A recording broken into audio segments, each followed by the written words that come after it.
Hi guys, මේ මම voice කරන මගේ පළවෙනි වීඩියෝ එක. ඉතින් මගේ වීඩියෝ එක බලලා අඩුපාඩු කියලා ලයික් කරලා කමෙන්ට් එකක් දාගෙන යන ගමන් මම පේජ් එකත් ෆලෝ කරන්නම් අමතක කරන්න එපා.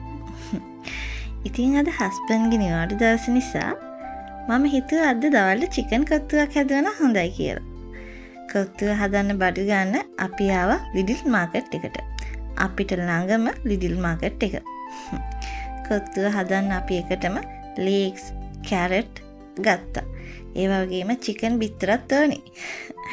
මේ දේවල් ටික ගන්න ගමන්මම ගෙදර තා පොඩි අඩුපාඩු ටිකුත් තිබ්බා. ඒවත් ඒ ගමන්මම ගත්තා. සාමාන්‍යයෙන් අපි සතියකට ඇති වෙන්න බඩු එක සැරේ ගෙනියනවා. ඒත් මේ වගේ දොළ දුකක් එක සැරේ ආවම මේන් මෙහෙම බඩු ගන්න එන්නත් වෙනවා. මම මෙතෙන්ට නිතරම එන්න නම් කැමති නැහැ. මොකද ආවොතින් අත්‍යවශ්‍ය දේවල් වලට වඩා අරගන්නේ අනවශ්‍ය දේවල් නිසා.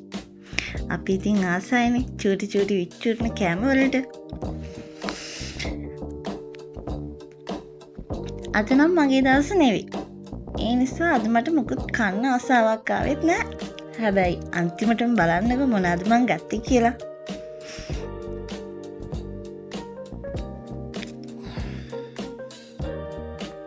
අනේ සොරි ළමයි, මට මේ දේවල් ගද්දී මිල ගණන් නම් කියන්න බැරි වුණා.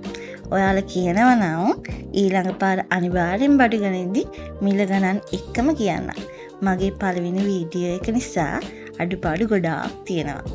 ඒ අඩුපාඩු කියලා ඔයාලා කමෙන්ට් එකක් දාගෙන යන ගමන්මම මෙහෙම කරත් හොඳයි, මෙන්න මේ දේවල් ටික වෙන්න ඕනේ කියලා ඔයාලගේ අදහසුනත් කියාගෙන යන්න අමතක කරන්න එපා. බලන්නකො මේ සුදු අක්කගේ තියෙන කලබලේ නේද? මම මේ කොත්තුවක් හදන්න නේද බඩු ගත්තේ. මේ කොත්තුව හදන්න බඩු ගත්ත වගේම කොත්තුව හදන හැටිත් වීඩියෝ එකක් මම ඔයාලගේ ඊළඟ වීඩියෝ එකෙන් අරගෙන එන්න. එහෙනම් ගයිස්, මගේ වීඩියෝ බලලා ලයික් කරලා කමෙන්ට් කරලා ඔයාලගේ අදහසත් කියාගෙන යන්න.